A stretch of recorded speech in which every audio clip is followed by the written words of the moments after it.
What's up? I'm Odin, and this is my big purple bus. Wahoo!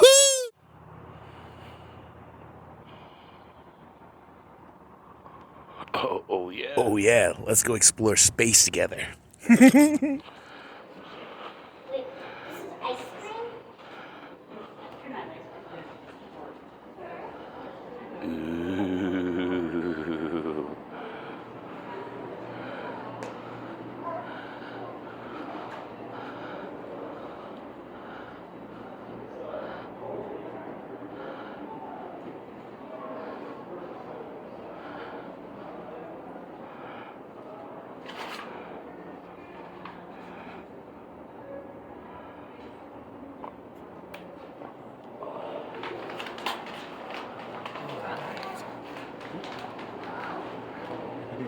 Check it out.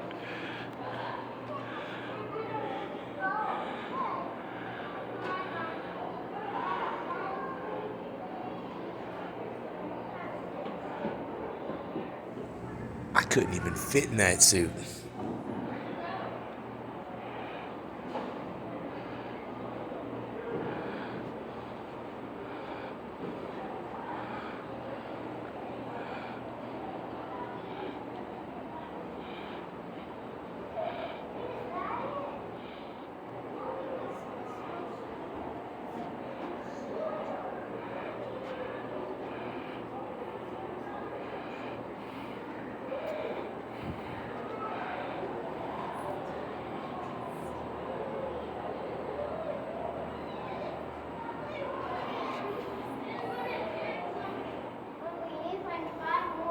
That guy's the first guy to ever go to space. Nice.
See, that goes all the way.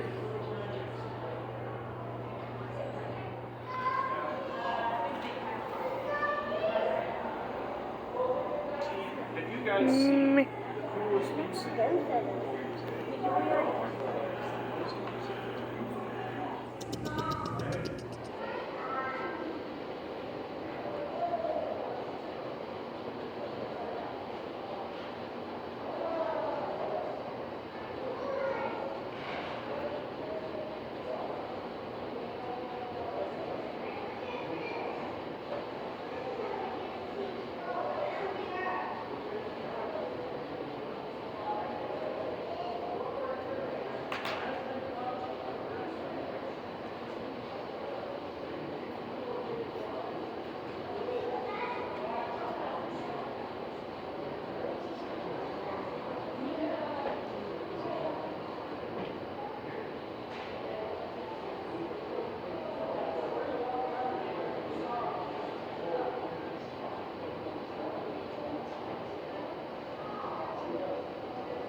which is things like salty, bitter, sour, sweet, and umami, which is actually savory.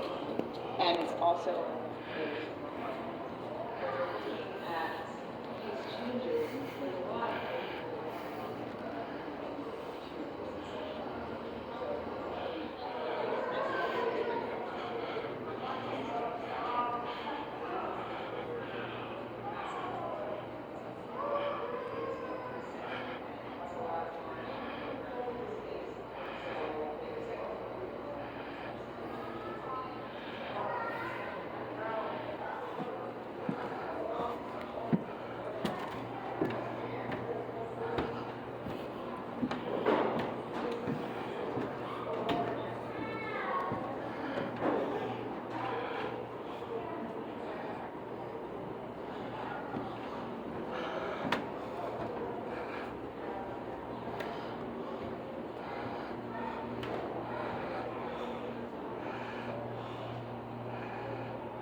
Oh yeah, I told you I was a big kid, right?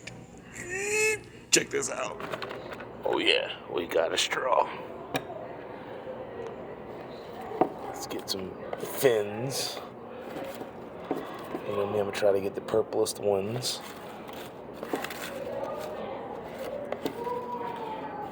Actually, I'm gonna go yellow too. We'll do purple, yellow, and green. Boom, got fins. And time for our nose cone. Boom. All right, time to build.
Oh yeah, now we gotta prime it. And she's ready to fire. 3, 2, 1.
go.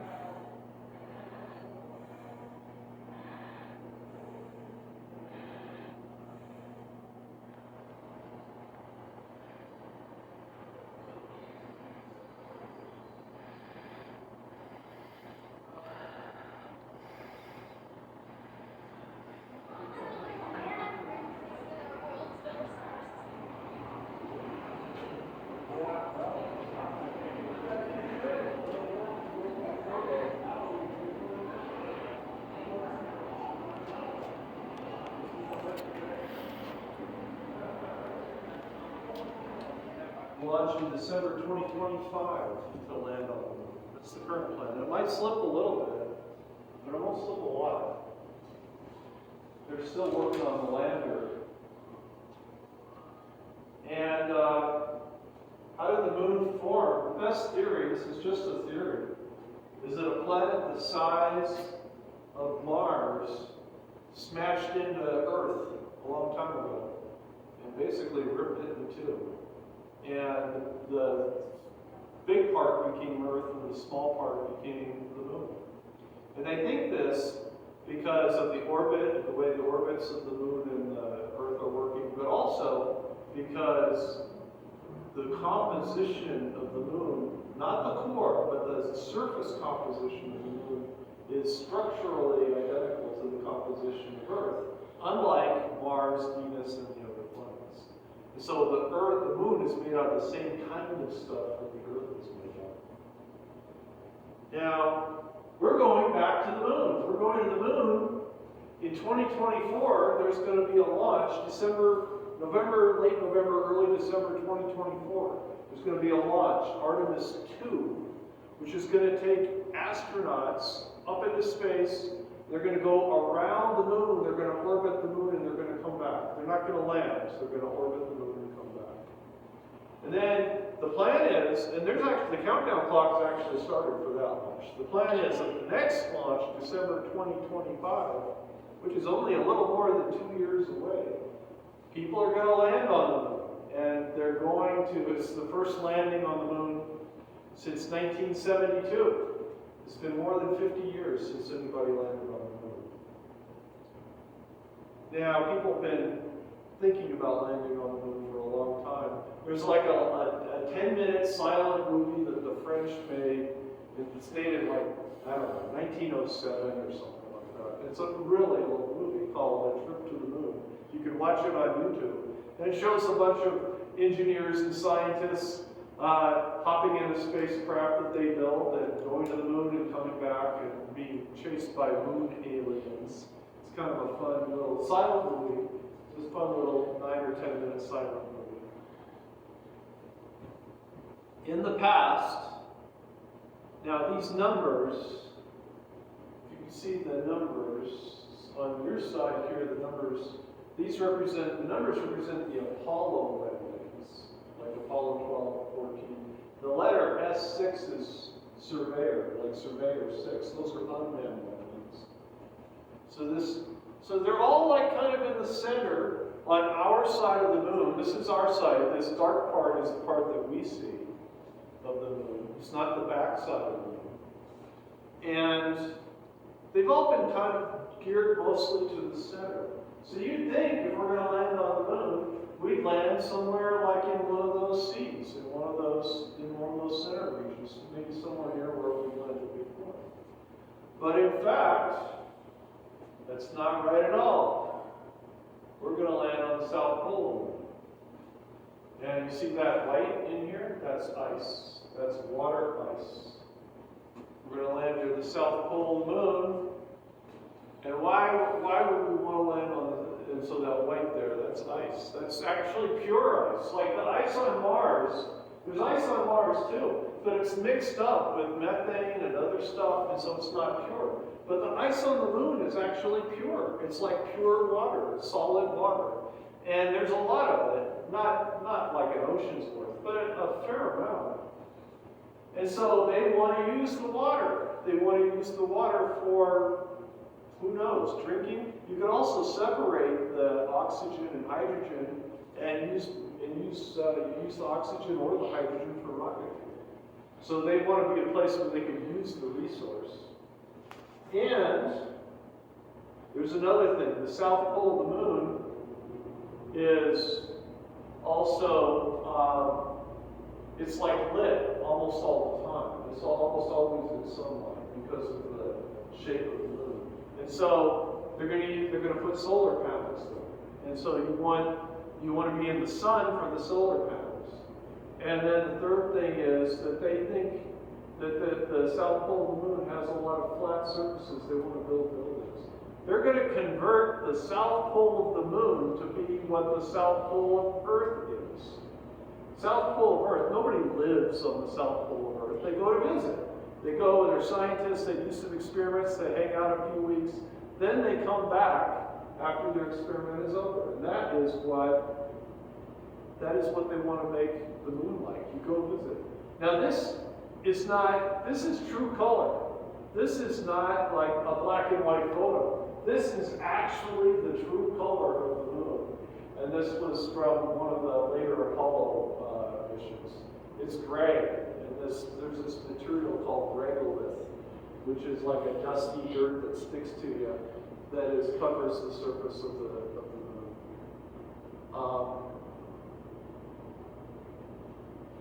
And so how are we going to get there? Well, we're going to go on a really big rocket.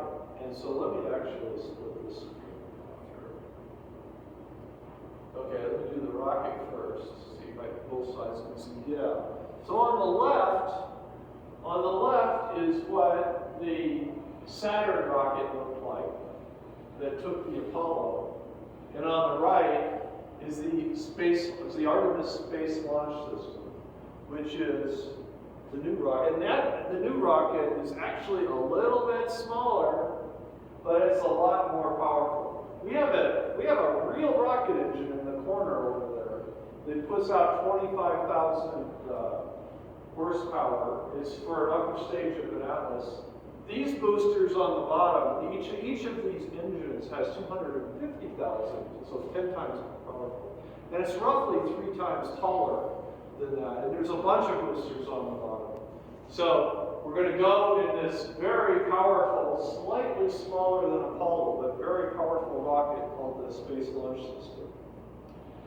And the capsules on the left is the Apollo looked like, and on the right is the Orion capsule. They're going in an Orion capsule. Apollo carried 3 people. The Orion carries 4 people. So that's with the blue fins, that's the Orion. And this shows kind of what the inside of the Apollo and the Orions look like.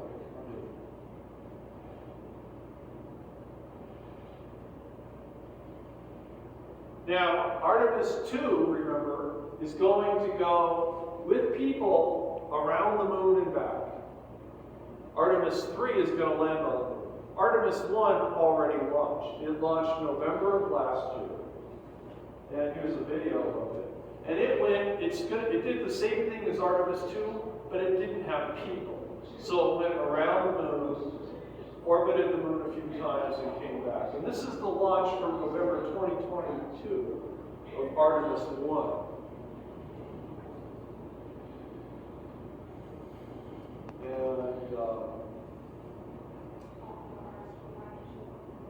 And Artemis 2 will be exactly the same thing as Artemis 1, except there'll be people.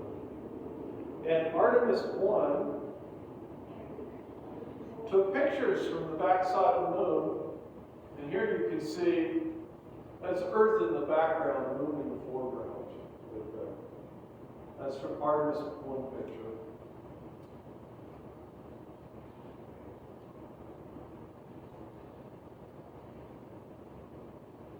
Artemis 2, the crew's been picked. It's a multinational crew.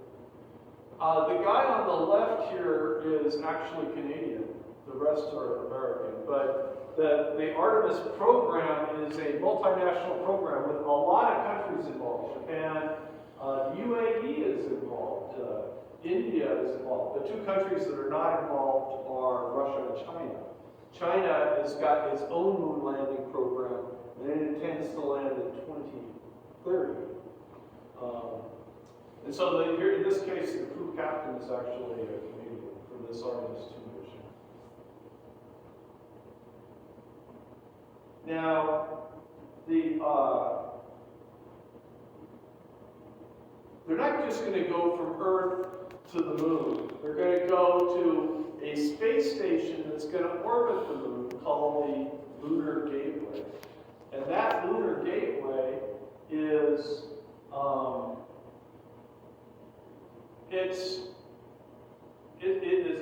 it's a space station that's going to orbit the moon. And that Lunar Gateway launches next year. And all the piece parts of the Lunar Gateway are complete. So the way it's going to work is you launch from Earth, you dock at the Lunar Gateway, and when you want to go to the moon, you take the shuttle or take the taxi down to the moon, and then you take the taxi back up when you want to come back. That's the plan. And the taxi, I'll show you the taxi in a minute, but this is the Lunar Gateway that's orbiting the moon.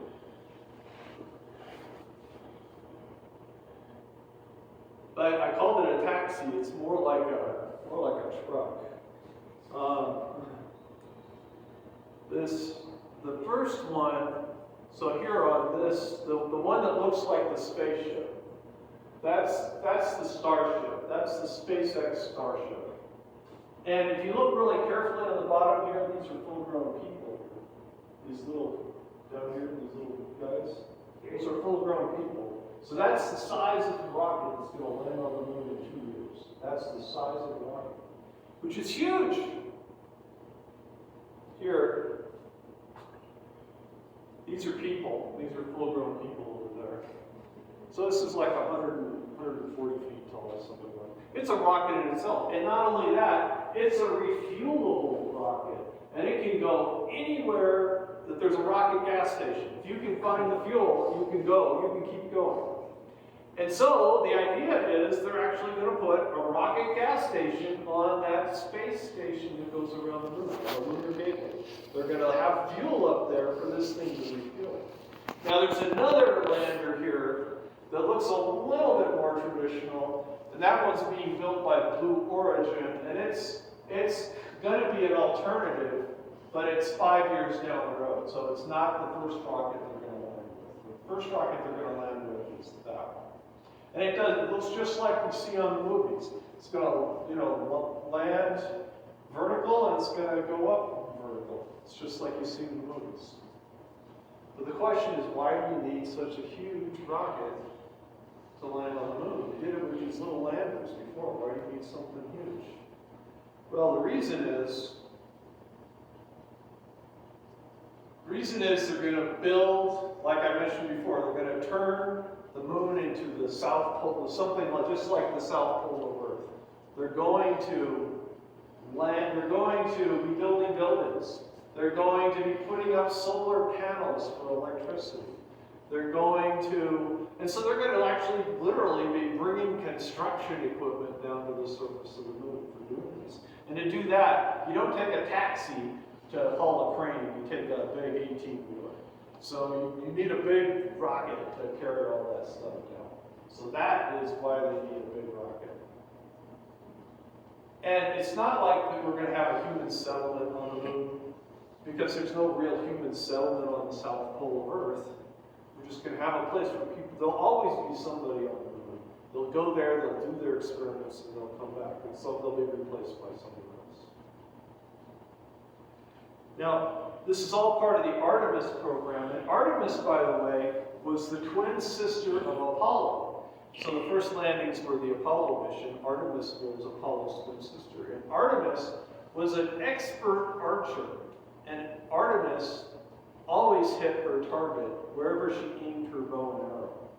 And if you look really carefully, outside we have a picture of the Artemis logo. It shows a red path towards the moon, but it actually goes past the moon. And that's because the end goal of the Artemis program is not a landing on the moon, it's a landing on Mars. And like I said before, they're going to put the gas station around the moon, and they're going to load up the rocket fuel with the gas station and take off from the moon to Mars and come back. Now that's down the road. That's probably 20 to 25 years from now. But people who are 10, 15 years old right now, it's their generation that's going to be walking on Mars. And so that's like crazy. It's maybe your generation. I'm not sure how old you are. But, so they're going to do the same thing on Mars. They're going to use this rocket to put all this to build a place where people can go do experiments. And that is the end goal, and that's Mars. This is the red planet. It's called red. It's red. It really is red. It's red because that's rust. That's the surface is iron oxide. It's like rusted iron. That's why the planet is red. And it's got some cool things. It has ice on the poles, and it used to have oceans and rivers and lakes. And we've been looking with unmanned rovers at those lake beds and those swamp marshes that are now all dried up. And we've been looking for signs of fossils, like even bacterial fossils. You can have like little bacteria, like pond scum fossils. Like we find those on Earth sometimes. And they can't find any life at all. No, not pond scum fossils or anything, no matter where they look. But this is the planet that's closest, it's most similar to Earth, and it's a natural place for further exploration beyond Earth. And so that's the plan. We're going back to the moon, and the purpose for going back to the moon is to go back to Mars. This scar, you see this like scar on the side? That's a canyon. You split the screen. The scar, that's a canyon. That canyon is 3 times deeper than the Grand Canyon and 3 times longer. So that's the biggest canyon in the universe. The thing that looks like a big pimple up there, that's Olympus Mons. That's the biggest mountain in the solar system. It's 80,000 feet high. Compare that to Mount Everest is like, what, 27, 28, I don't know, but less than 30. So a lot of interesting things on Mars, but we haven't found life yet.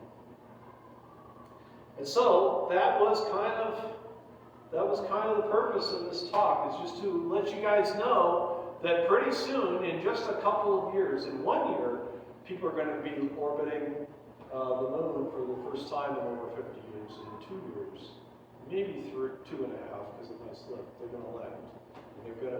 It's going to be different this time. They're going to be building buildings and setting up a settlement. Not a settlement, but a station for people to live. So thank you for the time. Thank you. I hope you enjoy the rest of your visit to the museum. Thanks for watching. Hope you enjoyed. Follow and subscribe to see what I do next.